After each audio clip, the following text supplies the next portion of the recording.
اعوذ باللہ من الشیطان الرجیم، بسم اللہ الرحمن الرحیم۔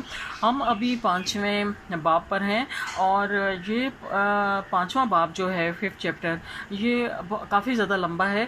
اس میں ابھی ہم نے جو پورشن کمپلیٹ کر لیا ہے وہ قائد اعظم محمد علی جناح بحیثیت گورنر جنرل اور ان کے کارنامے، پھر ان کی سیرت اور ان کی وفات تک ہم نے ان کے بارے میں پورا کمپلیٹ پڑھ لیا۔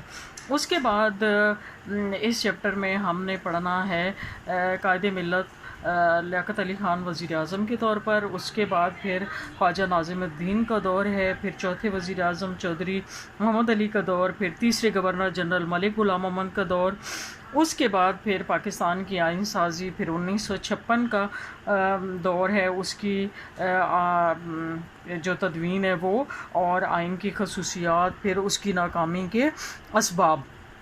تو یہ یعنی ہم نے سٹیپ بائی سٹیپ یہ سارا پڑھ کے جانا ہے۔ اس میں جو امپورٹنٹ کوشچن ہے وہ ایک تو لیاقت علی خان کے دور کا قرارداد مقاصد ہے، پھر 1956 کے آئین کی خصوصیات ہیں، پھر اس کی ناکامی کے اسباب، اور جو مین اس چیپٹر کا کوشچن ہے کہ 1947 سے لے کر 1956 تک جو آئین سازی کے لیے کا جو ارتقائی دور ہے، یعنی تمام تر جتنے بھی لوگ ہیں ان کے ادوار میں کیا کیا کام ہوا، اور کیسے کیسے کام آگے بڑھا اور کیسے کیسے کام پیچھے ہوا، تو اس کو یعنی ہم نے پورا مختصر طور پر کرنا ہوگا۔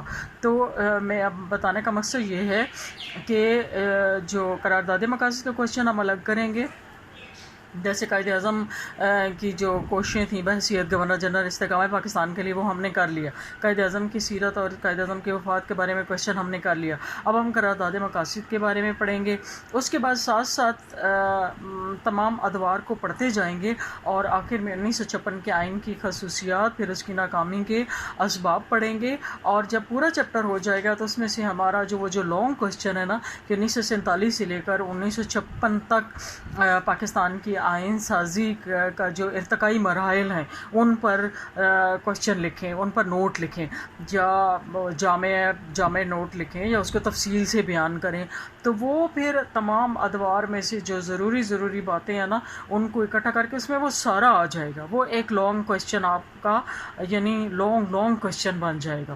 تو ہے یہ چیپٹر امپورٹنٹ ہے۔ آج ہم نے جو چیز اس میں سے کرنی ہے، لیاقت علی خان کے دور شروع کرنے سے پہلے اس میں قرارداد مقاصد والا کوشچن امپورٹنٹ ہے۔ درمیان میں جب ہم پڑھیں گے تو اس کو شارٹ سا پڑھ لیں گے، لیکن جب الگ سے اس پہ کوشچن آئے تو پھر ہم نے اس کو ڈیٹیل سے بتانا ہوگا، تو جو ڈیٹیل والا ہے وہ ہم پہلے کر لیتے ہیں، اور پھر لانگ والا جب ایسے کرتے جائیں گے تو ساتھ ہی پڑھتے جائیں گے۔ یعنی ابھی ہم قرارداد مقاصد کو کر لیتے ہیں، پھر 1956 کے آئین کی خصوصیات پڑھ لیتے ہیں، پھر اس کے ناکامی کے اسباب پڑھ لیتے ہیں، اور پھر یہ جو ادوار ہیں ان کو تھوڑا کر کے میں آپ کو کروا دوں گی، تاکہ آپ کو پتہ چلے کہ وہ جو لانگ کوشچن ہے اس پورے 5th چیپٹر کا وہ ہم نے کیسے کرنا ہے، ٹھیک ہے۔ تو ابھی ہم نے کرنا ہے قرارداد مقاصد۔ تو سب سے پہلے تو ہمیں یہ پتہ ہونا چاہیے، میں نے آپ کو بتایا ہے کہ جب بھی آپ کوئی کوشچن آئے اس کا آنسر کرنے سے پہلے تھوڑا سا یہ دیکھا کریں کہ جو چیز ہم سے پوچھی جا رہی ہے ہم نے اس کو یعنی اگلے کو اس طرح سے بتانا ہے کہ جیسے اس کو اس کے بارے میں کچھ بھی پتہ نہیں ہے۔ تو یعنی سب سے پہلے آپ کوشش کیا کریں، چاہے یہ سبجیکٹ ہو کوئی بھی ہو، پہلے اس کو ڈیفائن کریں کوشچن کو، کہ کوشچن کیا ہے اور اس میں ہم سے کیا پوچھا گیا ہے، وہ چیز کیا ہے، اس کو پہلے ڈیفائن کریں، اس کا ڈیفینیشن، اس کی تعریف لکھیں، اور پھر اس کے بعد آگے بات شروع کریں، چاہے وہ بک میں دی ہوئی ہو یا نہ دی ہوئی ہو، آپ اس کو سرچ کر لیا کریں۔ خیر اب تو ہم کریں گے انشاءاللہ، میں آپ کو جو بھی کر رہی ہوں میں اس کے بارے میں بتا رہی ہوں، اور کائنڈلی آپ لوگ جب بھی کسی کوشچن کا آنسر لکھتے ہیں تو اب آپ کو ضرورت نہیں ہے کہیں بھی ادھر ادھر جانے کی، آپ جسٹ ویڈیو آن کریں اور اس کو سنتے جائیں اور لکھتے جائیں جو میں ہیڈنگز بتا رہی ہوں۔ آپ بک کو میں نے تھوڑا بتایا ہوا ہے کہ پیج اس سے لے کر اس تک، لیکن وہ سارا اس بک کے اندر سے نہیں ہے، کیونکہ آپ کی بک میں تو ہیڈنگز ہیں ہی نہیں، تو میں بار بار آپ سے کہہ رہی ہوں کہ آپ وہاں سے دیکھ کے ویڈیو سن کے تو لکھتے جائیں اور اس کے نوٹس بناتے جائیں۔ مجھے کل عالیہ آپ نے شیئر کیا تھا تو اس میں وہ آپ نے تو دھڑا دھڑ پورا بک والا اٹھا کے لکھ دیا. وہ ایسے نہیں ہے. آپ اس سے متعلق جو ویڈیو ہے اس کو دیکھیں اور پھر آپ اس کے بارے میں لکھنا شروع کریں. تو ابھی آج ہم نے کیا پڑھنا ہے؟ قرارداد مقاصد. سب سے پہلے ہم دیکھتے ہیں کہ قرارداد کا کیا مطلب ہوتا ہے. کیا ہے قرارداد؟ کیا ہے؟ تو قرارداد کا مطلب ہوتا ہے پکا ارادہ، پختہ عزم، کچھ کرنے یا نہ کرنے کا ڈیسیژن. اس کو کہتے ہیں قرارداد. جیسے آپ سنتے ہیں کہ کوئی بھی ایشو ہو نا معاشرے میں، کچھ بھی ہو، تو کہا جاتا ہے کہ قومی اسمبلی میں اس سے متعلق قرارداد پیش کی گئی. یعنی جو لوگوں کا فیصلہ تھا کمیونٹی کا، وہ کمیونٹی کی ریپریزنٹیٹیوز نے اس سے متعلق ان کے عزائم کو آگے پہنچانے کے لیے یا ان کا ڈیسیژن آگے پہنچانے کے لیے وہ قرارداد کی صورت میں پیش کر دیا. تو قرارداد کا کیا مطلب ہوتا ہے؟ Resolution, a decision, an agreement to do something اور to avoid something، کچھ کرنا اور to stop the people to do something. ٹھیک ہے، اس کو کہتے ہیں قرارداد. اب قرارداد کا مطلب آپ کو سمجھ آ گیا. قرارداد مقاصد. قرارداد مقاصد سے مراد وہ قرارداد ہے جو پاکستان کے پہلے آئین کی آئین سازی سے پہلے اسمبلی میں پیش کی. کس نے؟ 12 مارچ 1949 کو مولانا شبیر احمد عثمانی نے پیش کی. اس کو قرارداد مقاصد کہتے ہیں. یعنی بیسیکلی قانون سے متعلق پاکستان کا جو قانون ہے نا، اس سے متعلق اس آئین میں کیا کیا چیزیں شامل ہوں گی، اس میں وہ مقاصد بتائے گئے کہ یہ آئین ہم یہ چیزیں آئین میں ڈالنا چاہتے ہیں، یہ ہمارا مقصد ہے. تو شاید اسی وجہ سے اس کو قرارداد مقاصد کہتے ہیں. ٹھیک ہو گیا. اچھا آگے دیکھیں جی کہ قیام پاکستان کے بعد مملکت پاکستان کو صحیح معنوں میں، آپ کو پتہ ہے نا کہ شروع میں تو آئین نہیں تھا، تو جو تھا وہ پہلے والا آئین تھا، اس میں ضروری انڈیا ایکٹ کا جو انڈیا ایکٹ تھا نا، اس میں تھوڑی سی ترمیم کر کے تو اس کو فار دا ٹائم بینگ لگا لیا گیا وقت گزاری کے لیے. لیکن پاکستان کو صحیح معنوں میں اسلامی مملکت بنانے اور اس میں اسلامی نظام کے نفاذ کے مطالبے نے ایک تحریک کی شکل اختیار کر لی. یعنی اب لوگ بے چین تھے کہ ہمارا ملک اسلامی ملک بن گیا تو ہمارا آئین بھی اسلامی ہونا چاہیے. تو چنانچہ وہ مطالبہ کرتے کرتے وہ مطالبہ ایک تحریک کی شکل اختیار کر گیا.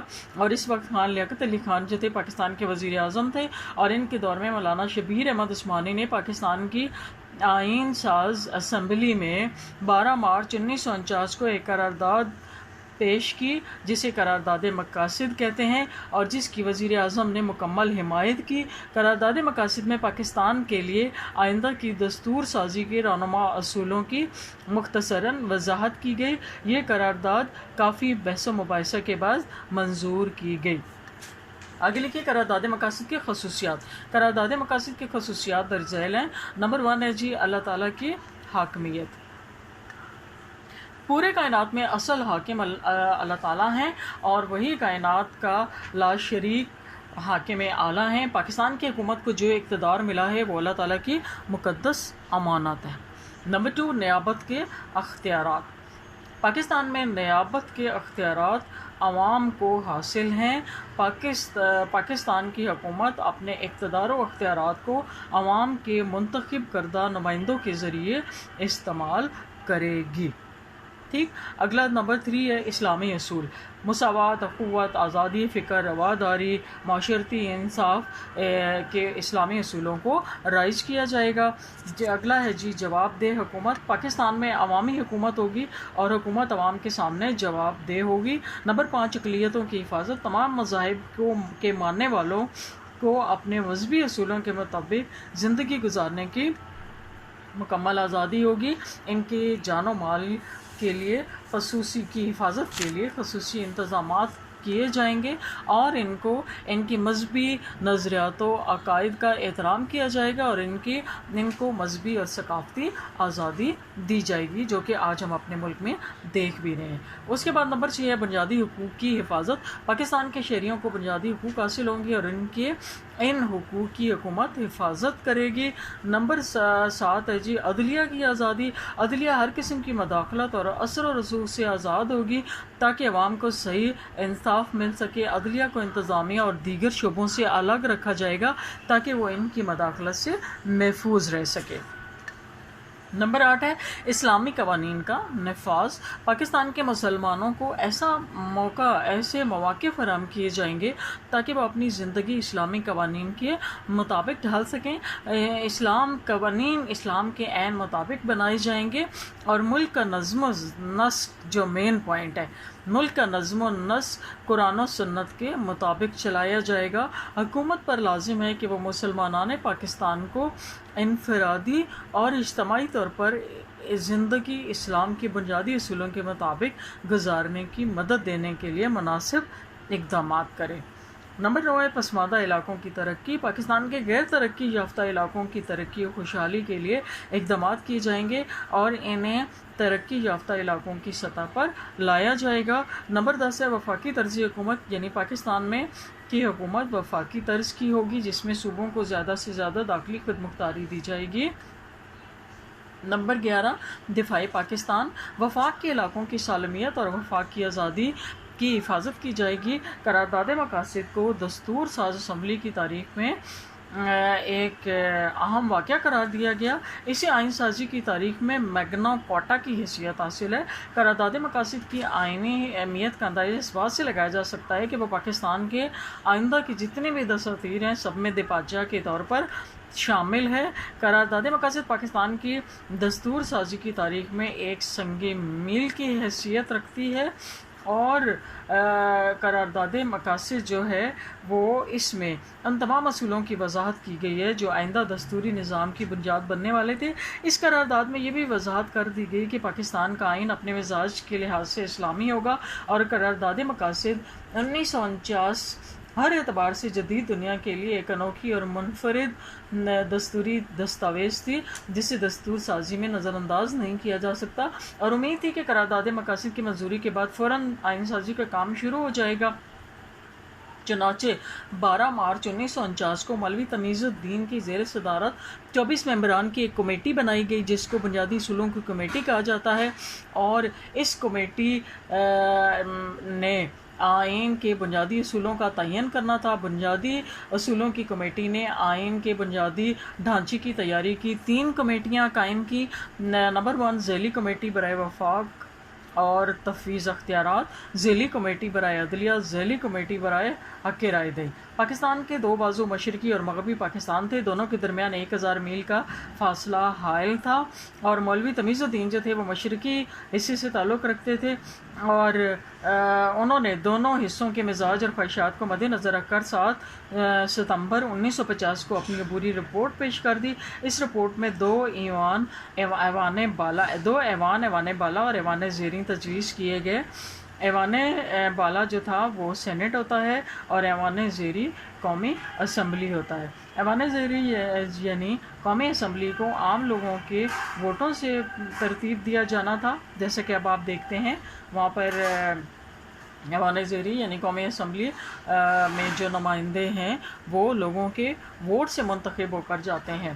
اچھا، تاہم انتہائی اہم معاملات میں دونوں ایوانوں کا مشترکہ اجلاس بلانے کی تجویز بھی دی جائے گی۔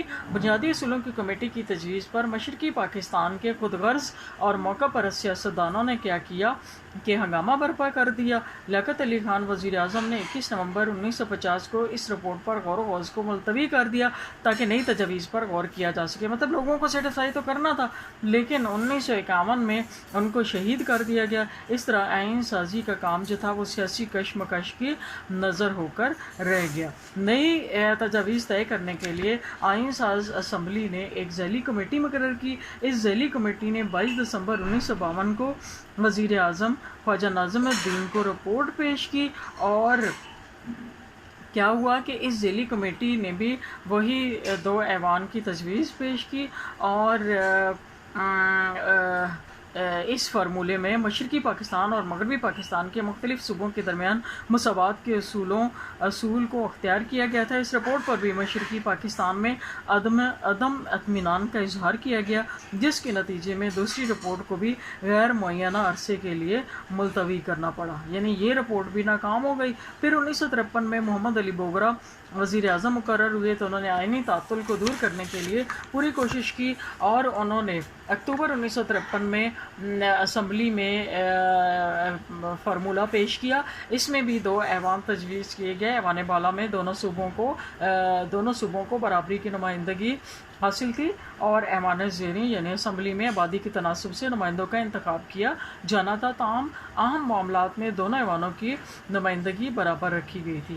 محمد علی فارمولہ ایک متوازن اور مفاہمتی فارمولہ تھا، آئینی تعطل کو دور کرنے کے لیے مسائل کو حل کرنے کی ایک مخلصانہ کوشش تھی، لیکن 24 اکتوبر 1954 کو گورنر جنرل غلام محمد نے اسمبلی توڑ کر اس کوشش کو ناکام بنا دیا۔ قومی اسمبلی کے جو اسپیکر مولوی تمیز الدین نے گورنر جنرل کے اس غیر آئینی حکم کے خلاف سندھ ہائی کورٹ میں اپیل دائر کر دی، اور سندھ ہائی کورٹ نے مولوی تمیز الدین کے حق میں فیصلہ کیا، تو دوبارہ حکومت جو تھی وہ سندھ ہائی کورٹ کے فیصلے کے خلاف فیڈرل کورٹ میں چلی گئی، اور 21 مارچ 1955 کو فیڈرل ہائی کورٹ نے فیصلہ حکومت کے حق میں کر دیا۔